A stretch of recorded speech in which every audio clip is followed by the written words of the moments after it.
Good afternoon children. আমরা এখন পড়ছি সমাস। সমাসে তোমরা অলরেডি পড়ে ফেলেছো যে সমাস কাকে বলে, সমাসের পরিভাষা কী এবং সমাসের সাথে সন্ধির পার্থক্য কী। তারপরে তোমরা পড়েছো সমাসের প্রকারভেদ, অর্থাৎ আমাদের বিখ্যাত বৈয়াকরণিক সুনীতি কুমার আচার্য বা সুনীতি কুমার চট্টোপাধ্যায়ের মত অনুযায়ী আমাদের বাংলা ভাষায় সমাস 6 প্রকারের হয়। এর আগে আমি তোমাদেরকে বলেছিলাম যে আমাদের বাংলা ব্যাকরণ যেহেতু সংস্কৃত ভাষার প্রভাবমুক্ত হয়ে উঠতে সেভাবে পারেনি, সুতরাং সংস্কৃত ব্যাকরণের প্রভাব কিন্তু বাংলা ব্যাকরণে অনেক আছে।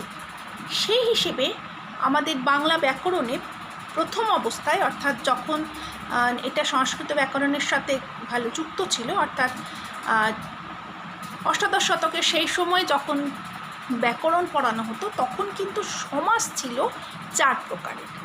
অর্থাৎ এই যে আমাদের যে বিখ্যাত ব্যাকরণবিদ অর্থাৎ পাণিনির মত অনুযায়ী আমাদের ব্যাকরণ ছিল, এই সমাস ছিল 4 প্রকারের। পরবর্তীকালে ডক্টর সুনীতি কুমার চট্টোপাধ্যায়ের মত অনুযায়ী আমরা বাংলা ভাষায় সমাস পড়েছি 6 প্রকারের। কী কী পড়েছি না, দ্বন্দ্ব সমাস, তৎপুরুষ সমাস, কর্মধারয় সমাস, দ্বিগু, বহুব্রীহি এবং অব্যয়ভাব। ক্লাস 9-এ এছাড়াও তোমরা আরও 3 প্রকার সমাস আছে, যেগুলো কিন্তু সমাসের মূল ভাগের মধ্যে খুব একটা পড়ে না। সেগুলি হচ্ছে তোমার অলুক সমাস, নিত্য সমাস এবং বাক্যাশ্রয়ী সমাস। এই সমাস সেভাবে আলাদা করে সমাসের ভাগের মধ্যে হয়তো পড়ে না, কিন্তু এগুলো সমাসের একটা ভাগ। ক্লাস 9-এ তোমাদের সিলেবাস অনুযায়ী আমরা প্রথমেই পড়ব তৎপুরুষ সমাস। তা তৎপুরুষ সমাস আমি আগের দিন কিছুটা পড়িয়ে দিয়েছিলাম যে তৎপুরুষ সমাস কাকে বলে, এবং তৎপুরুষ সমাস পড়ানোর জন্য বা বোঝার জন্য তোমাদের কিন্তু কারক এবং বিভক্তি বোঝাটা খুব দরকার, এবং সেই কারণে আমি আগের ক্লাসে কারক এবং বিভক্তি কাকে বলে এবং এর সঙ্গে তার যোগাযোগ কতটা, যখন আমরা সমাস পড়ব সেই সমাস পড়াতে কারক এবং বিভক্তির সঙ্গে এর যোগাযোগ কতটা, এইসব কিন্তু আমি আগের ক্লাসে আলোচনা করেছিলাম। সেই কারণে আজকে আমি ডাইরেক্ট প্রথমেই চলে যাচ্ছি তৎপুরুষ সমাস কাকে বলে। খুব মন দিয়ে শোনো, তৎপুরুষ সমাস কাকে বলে? যে সমাসের পূর্ববর্তী বিভক্তি বা উপসর্গ বা অনুসর্গ লোপ পায়। আরেকবার বলছি, যে সমাসের, আমরা কি জানি সমাসে 2টো পদ থাকে। প্রথম পদটাকে বলা হয় পূর্বপদ, দ্বিতীয় পদটাকে বলা হয় পরপদ বা উত্তরপদ। তাহলে যে সমাসে পূর্বপদের বিভক্তি চিহ্ন বা অনুসর্গ লোপ পাচ্ছে, লোপ পেয়ে কী হচ্ছে, পরপদের অর্থই প্রাধান্য পাচ্ছে, তাকে আমরা বলছি তৎপুরুষ সমাস। অর্থাৎ পূর্বপদের যে বিভক্তি এবং অনুসর্গ লোপ পাচ্ছে, পরপদের অর্থই প্রধান হচ্ছে, তাকে আমরা বলছি তৎপুরুষ সমাস। এবার তৎপুরুষ সমাসের আবার শ্রেণী বিভাগ আছে। মানে তৎপুরুষ সমাসে আমরা কি দেখছি যে পূর্বপদের বিভক্তি চিহ্ন লোপ অনুযায়ী এই তৎপুরুষ সমাসের আবার নামকরণ করা হয়। এবার তোমরা অত কিছু ডিটেলসে না গিয়ে মোটামুটিভাবে এইটুকু জেনে রাখো যে তৎপুরুষ সমাসকে আবার ভাগ করা হয়। যেমন কর্ম তৎপুরুষ, প্রথমটা হচ্ছে কর্ম তৎপুরুষ, করণ তৎপুরুষ, নিমিত্ত তৎপুরুষ, অপাদান তৎপুরুষ, সম্বন্ধ তৎপুরুষ এবং অধিকরণ তৎপুরুষ। এই যে 6টা ভাগ তৎপুরুষ সমাসের, এটা কিভাবে হচ্ছে, অর্থাৎ আমরা কিভাবে কোন ভাগটা কিসের মধ্যে আছে কিভাবে বুঝবো? আমাদের তো এই 6টা ভাগে অসংখ্য তৎপুরুষ সমাসের উদাহরণ আছে। সব তো মুখস্থ করা যাবে না, তাহলে আমাদের এর বেসিক ব্যাপারটা বুঝতে হবে।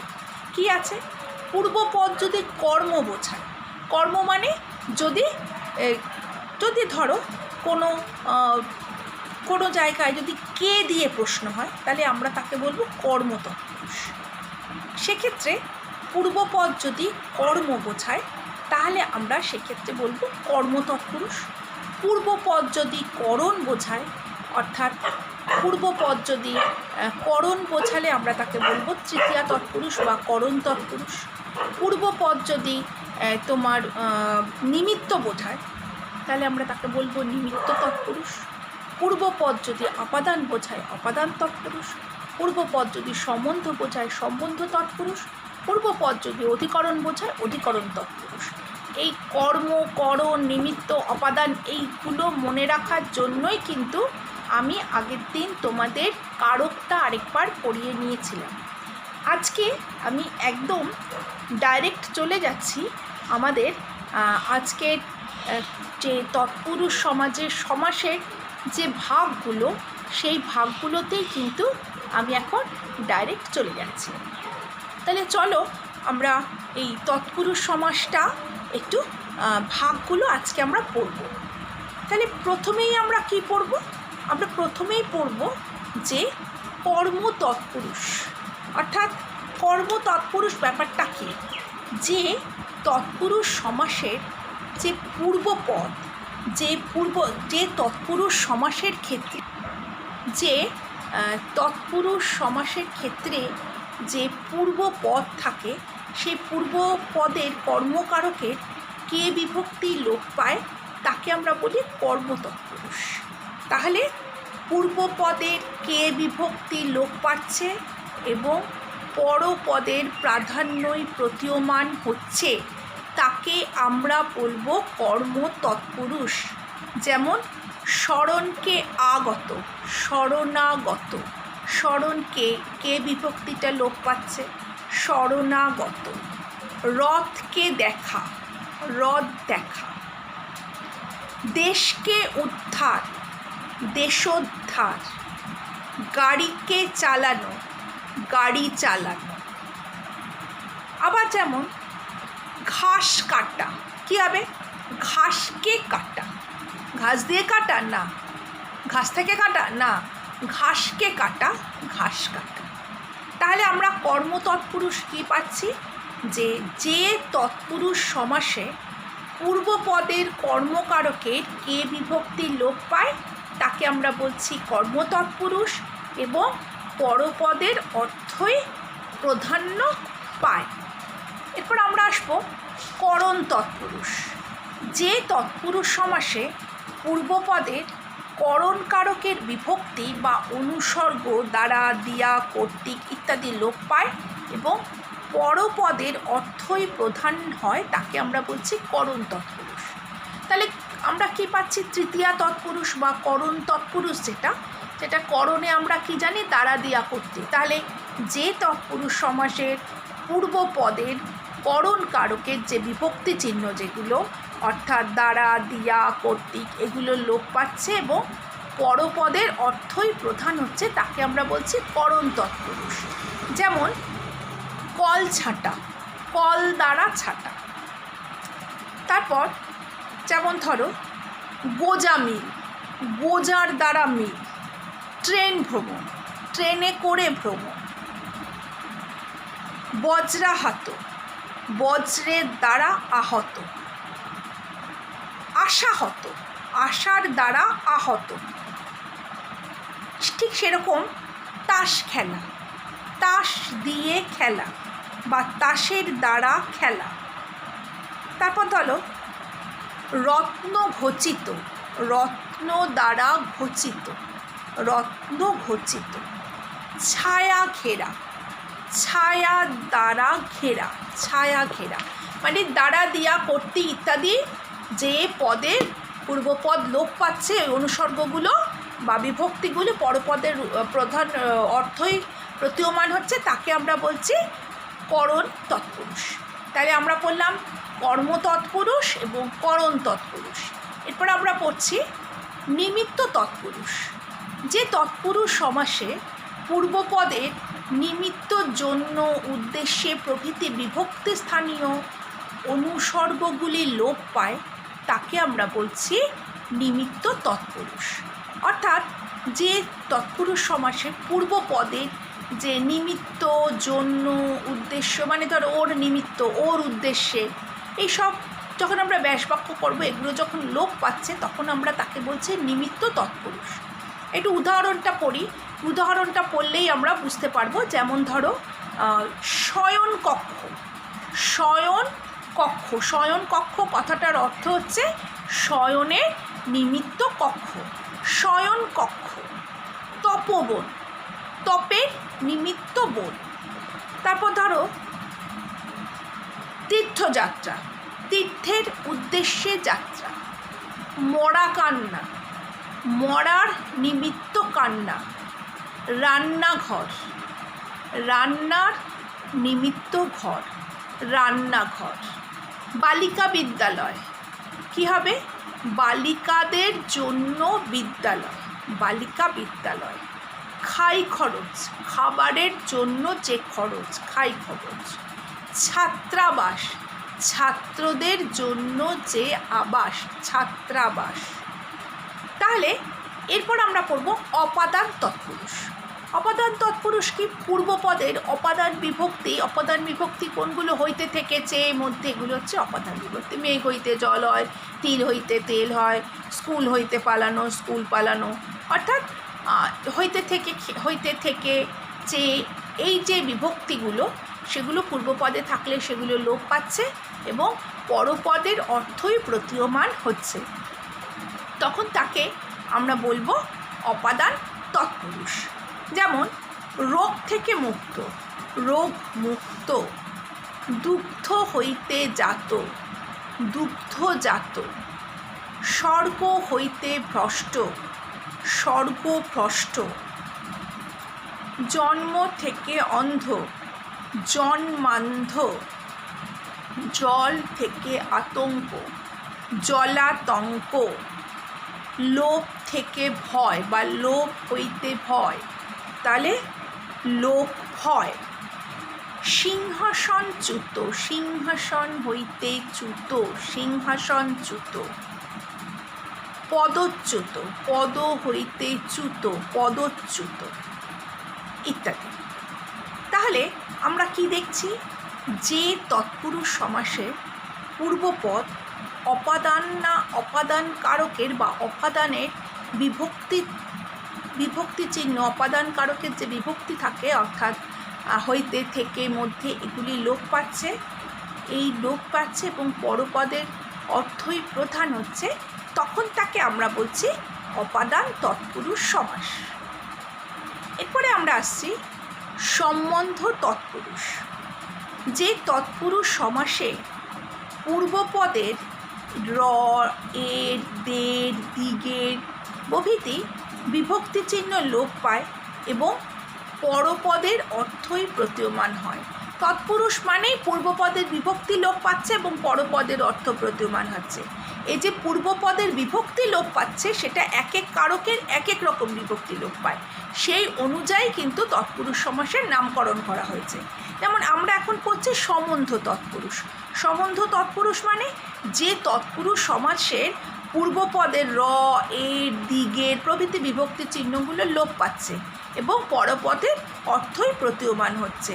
যেমন ধরো রাজপথ, রাজার পথ, রাজপথ। বনের পতি, বনস্পতি। নদীর তট, নদীর তট, নদীর তট। গঙ্গা জল, গঙ্গার জল, গঙ্গা জল। সভাপতি, সভার পতি, সভাপতি। মিন সন্তান, মিনের সন্তান, মিন সন্তান। দেব শিশু, দেবের শিশু, দেব শিশু। রাজহাঁস, রাজার হাঁস, রাজহাঁস। দিনের বন্ধু, দীনবন্ধু। জেলে নৌকা, জেলেদের নৌকা, জেলে নৌকা। মহিলা মহল, মহিলাদের মহল, মহিলা মহল। তাহলে আমরা কি দেখছি? যে সম্বন্ধ তৎপুরুষের ক্ষেত্রে কি হচ্ছে, যে তৎপুরুষ সমাসে পূর্বপদের যে বিভক্তি চিহ্নগুলো অর্থাৎ র, দে, এর এগুলি লোপ পাচ্ছে এবং পরপদের অর্থই প্রতীয়মান হচ্ছে, তাকে আমরা বলি সম্বন্ধ তৎপুরুষ। তাহলে এরপর আমরা পড়ব অধিকরণ তৎপুরুষ। অধিকরণ তৎপুরুষ ব্যাপারটা কি? অধিকরণ তৎপুরুষ হচ্ছে যে সমাসে যে তৎপুরুষ সমাসের পূর্বপদটা অধিকরণ কারকের বিভক্তি চিহ্নগুলো, যেমন ধরো এ, উন্তস্ত, তে, এতে ইত্যাদি লোপ পাচ্ছে এবং পরপদের অর্থই প্রধান হচ্ছে। তাহলে অধিকরণ কারকের যে বিভক্তি চিহ্নগুলো, যে অধিকরণ তৎপুরুষ সমাস, তাহলে কাকে বলছি? যে তৎপুরুষ সমাসে অধিকরণ কারকের যে বিভক্তি চিহ্নগুলি সেগুলি লোপ পায় এবং পরপদের অর্থই প্রতীয়মান হয় বা প্রধান হয়, তাকে আমরা বলছি অধিকরণ তৎপুরুষ। এবার অধিকরণ কারকের বিভক্তি কোনগুলো? এ, উন্তস্ত, তে, এতে ইত্যাদি, এগুলি হচ্ছে অধিকরণ কারকের বিভক্তি। যেমন ধরো গঙ্গা স্নান, গঙ্গায় স্নান, গঙ্গা স্নান। বনভোজন, বনে ভোজন, বনভোজন, বনে ভোজন। এবার প্রশ্ন হচ্ছে বনে, তাহলে এ বিভক্তি হচ্ছে, তাহলে এটা কর্মতৎপুরুষ কেন হবে না? কর্মতৎপুরুষ কেন হবে না? কারণ বনে ব্যাপারটা কিন্তু অধিকরণ কারক। কোথায় হচ্ছে? স্থানাধিকরণ, অধিকরণ কারক। সেই জন্য এটা কর্মতৎপুরুষ হবে না, এটা হবে অধিকরণ তৎপুরুষ। যেমন জলমগ্ন, জলে মগ্ন, জলমগ্ন। বনজাত, বনে জাত, বনজাত। পূর্বে ভূত, কী হবে? ভূতপূর্ব। সভায় আসীন, সভাসীন। রণে নিপুণ, রণনিপুণ। রাতে কানা, রাত কানা। অকালে পক্ক, অকাল পক্ক। গীতায় উক্ত, গীতোক্ত। কবিদের মধ্যে শ্রেষ্ঠ, কবিশ্রেষ্ঠ। তাহলে আমরা কি দেখছি? এই যে অধিকরণ সমাসের ক্ষেত্রে কি হচ্ছে, যে যে তৎপুরুষ সমাসে পূর্বপদের অধিকরণ কারকের যে বিভক্তি অর্থাৎ এ, উন্তস্ত, তে, এতে প্রভৃতি লোপ পাচ্ছে এবং পরপদের অর্থই প্রতীয়মান হচ্ছে বা প্রধান হচ্ছে, তাকে আমরা বলছি অধিকরণ তৎপুরুষ। এরপর তৎপুরুষ সমাসের আরও দুই একটা ভাগ আছে। যেমন নয়ন তৎপুরুষ, নয়ন, নয়ন অর্থাৎ না তৎপুরুষ। পূর্বপদের নাবাচক শব্দের সঙ্গে উত্তরপদের বা পরপদের বিশেষ্য বা বিশেষণের যে সমাস হয়, তাকে আমরা বলছি না তৎপুরুষ বা নয়ন তৎপুরুষ সমাস। এই সমাসে পরপদের অর্থ প্রাধান্য পায়। যেমন নয় মিল, অমিল। নয় মঞ্জুর, অমঞ্জুর। নয় মানান, বেমানান। নয় কাতর, অকাতর। নয় রাজি, অরাজি। নয় মানুষ, অমানুষ। নয় সভ্য, অসভ্য।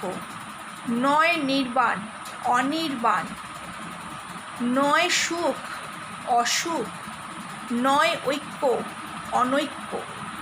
অর্থাৎ আমরা আজকে এতক্ষণ পড়লাম তৎপুরুষ সমাসের যে নর্মাল 6টা ভাগ। এই ছাড়াও তৎপুরুষ সমাসের আরও ভাগ আছে। যেমন তৎপুরুষ সমাসকে আমরা আরও কয়েকটা ভাগে ভাগ করতে পারি। এক হচ্ছে না তৎপুরুষ বা নয়ন তৎপুরুষ, আরেকটা হচ্ছে উপপদ তৎপুরুষ, উপপদ তৎপুরুষ। এরপর আমরা পড়ব ব্যক্তি তৎপুরুষ, ক্রিয়া বিশেষণে তৎপুরুষ, অলুক সমাস প্রভৃতি।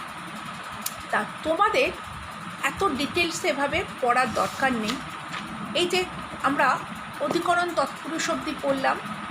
এরপর আমরা কিছু ভাগ করে, মানে না তৎপুরুষ বা নয়ন তৎপুরুষটা খুব ইম্পর্টেন্ট, এর সম্পর্কে একটুখানি করে তোমাদের একটা আলাদা করে লিখে দেবো, যাতে তোমরা কী ধরনের সমাসবদ্ধ পদ হলো সেগুলো নয়ন তৎপুরুষের মধ্যে লিখতে পারো।